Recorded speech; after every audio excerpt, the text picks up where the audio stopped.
It's common in Hollywood for movies to receive their fair share of lawsuits, whether they are justified or not. There's bound to be some accidents on set or people who just want to cause a fuss and end up with a big paycheck in the end. The lawsuits range from reasonable to understandable to straight up questionable, and today on Top 10 Beyond the Screen, you can be the judge as I count down 10 movie scenes that led to huge lawsuits. I'm your host Joss. Give us a follow on social media, you can find our links down below, and hang out with me until the end of this list so you do not have FOMO and miss all the blooper reel fun and common features. Starting off our list, number 10 is a scene from BORAT, which is not surprising at all. It probably wouldn't shock you to find out that the movie resulted in a number of different lawsuits, mostly by participants claiming they were misled about the nature and intent of the film. But one situation became a big legal case, and it all stemmed from the one frat boy scene. The one where BORAT hangs out with those 3 drunk frat boys who end up making racist remarks. Turns out 2 of the boys featured in the scenes were students of the University of South Carolina. Justin Say and Christopher Rotunda ended up suing the producers for defamation, saying that the film impacted their ability to secure jobs. They also alleged that they were given the alcohol on set and were told that the footage would never be shown in the US. Ultimately, their lawyers were trying to get them cut out of the film's DVD release, but the lawsuit ended up getting dismissed in February 2007. Hopefully people will understand that it was just a movie and it doesn't reflect who they are as people.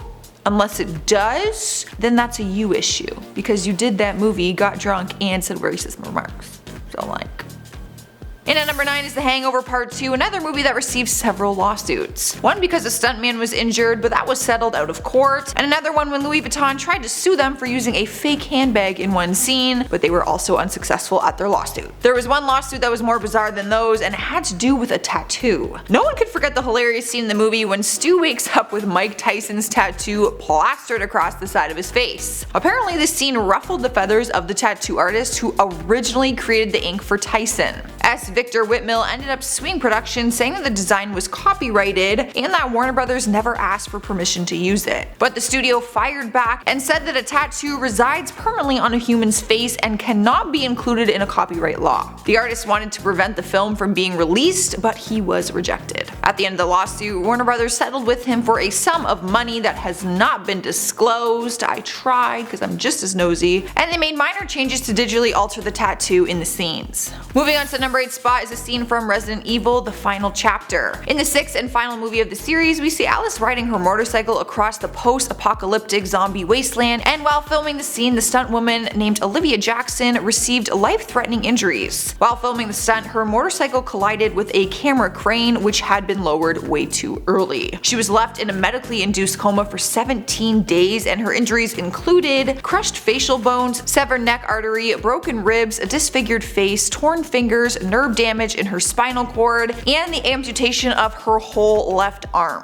For obvious reasons, she filed a lawsuit against the producers, including the director himself, Paul Anderson. She claimed that she was asked to do the stunt last minute with minimal preparation time and that they didn't have good weather that day. It was also reported that she was misinformed about her medical coverage and that it didn't cover the majority of her injuries like they said that it would. The case has been ongoing since 2015, but recently it was revealed that she's having her medical costs fully covered, which was a total of $248,256. In the number 7 spot is actually a few scenes from the horror movie Happy Death Day. Well, I don't think we can even call it a horror movie. I think it was supposed to be, but it turned out to be like a comedy in my opinion. And that's me being nice, because if you want the truth, the movie sucked, don't watch it. But that is not the point. The point is that Universal found themselves in a lawsuit for multiple scenes involving the masked killer. Fans started to share a side-by-side image of the masked killer, saying that it is the same design as King Cake Baby, the real mascot from the New Orleans Pelican School. The creator of the mascot, Jonathan Berticelli,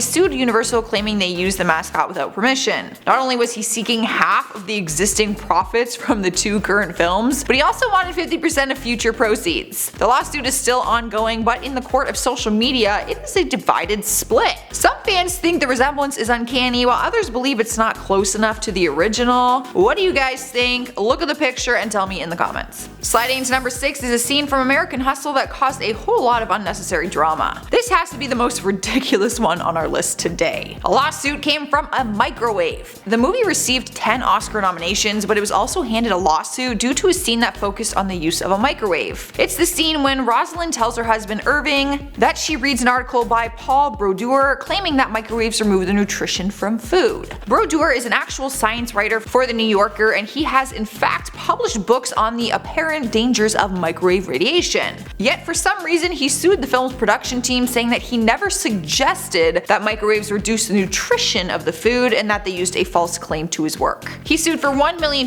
in libel damages, saying that the false claim in the movie had tainted his reputation. But in the end, the lawsuit was dismissed because the court decided that Jennifer Lawrence's performance in that scene would not be taken seriously by anyone anyways. And they are probably right, because she was a riot. Halfway through the list at number 5 is one from Avatar. The director of the wildly successful franchise, James Cameron, faced some heat after he brought us his vision using both his mind and technology. His vision skyrocketed to the top of the box office and became the second highest grossing movie of all time. But the real question is, was it actually his vision? After the first scene we saw that introduced us to the Pandora world, an artist came forward saying the movie copied some of his artwork. Roger Dean sued James Cameron for $50 million, claiming that in the Pandora design he clearly copied key pieces from his art collection. The court agreed that the movie may have been influenced by his work, but they ended up ruling in Avatar's favor.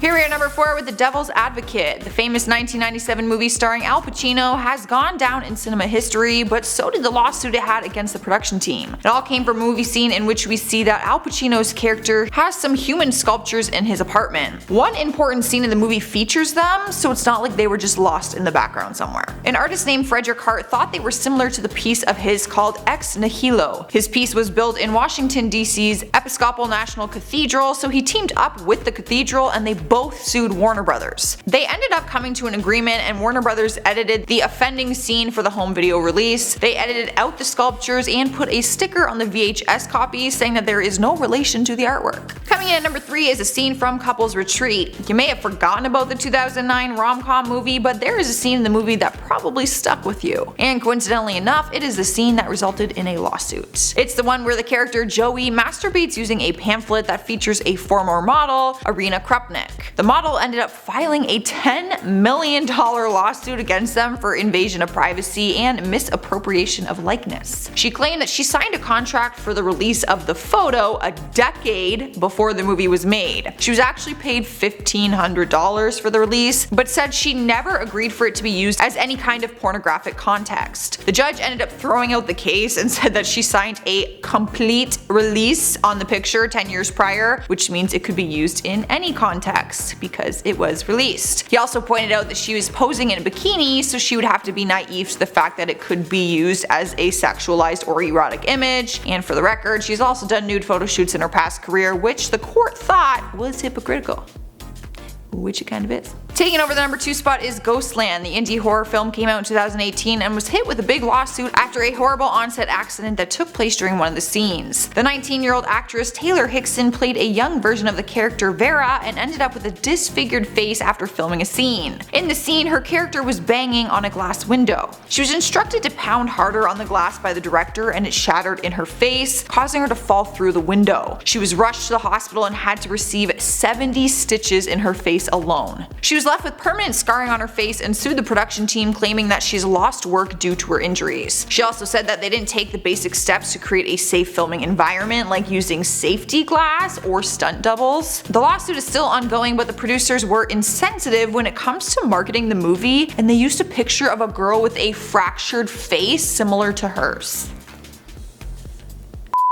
In our number 1 spot is a scene from the movie Apt Pupil. This one is definitely a lot heavier than the other ones on our list, so here's your warning. The 1998 psychological thriller features a scene where a 16-year-old high school student, Todd, imagines his showering classmates as Jewish prisoners in the gas chamber of a concentration camp. Pretty intense stuff. Just 2 weeks after the scene was filmed in California's Elliott Middle School, a 14-year-old movie extra came forward and filed a lawsuit claiming that he was told to strip naked for the scene, but he refused to do so. Not long after that, 2 other boys, aged 16 and 17, made similar claims, one admitting that they actually did what they were told. All 3 boys ended up filing a lawsuit saying that the experience traumatized them, and they filed for damages against the filmmakers for emotional distress, invasion of privacy, and negligence. Unfortunately, no charges were pressed as there wasn't enough evidence in the case. The director, Bryan Singer, ended up reshooting the scene with adult actors instead. Alright guys, that is our top 10 countdown for today. Let me know what you're thinking in the comments and click that thumbs up button if you liked it. If you didn't, click it anyways. While you're deciding on that, I'm going to do some comment shoutouts. Block the Fox says, we need a Joss and Lucy take on Toronto vid. Just an idea for something fun away from top 10 beyond the screen. We actually went to a Christmas market this past weekend and we put up some pictures on Instagram. So you might just have to look at those. Brandon Gordon says, you were gone for a while, hope all is well, positive vibes your way. I appreciate that, but I have not been gone. I've been here every day. Where have you been? Terry Collum Jr. says, Iron Man dying, lol.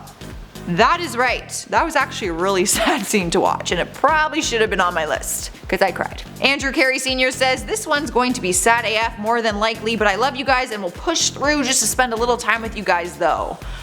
I appreciate that, Andrew. That is some serious commitment right there. And we made it through the list together. Alright guys, that is all I have. I am getting out of here. Leave a like, comment, subscribe if you haven't already, and ring the notification bell so you can hang out with us every day. For now, enjoy the bloopers.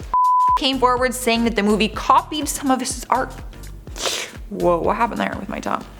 And they made minor changes to digitally alter the can't speak. And they made minor changes to digitally why? And they made minor changes to digitally after. That's not the word. And they made minor changes to digitally alter the tattoo in the scenes. Wow, that was annoying.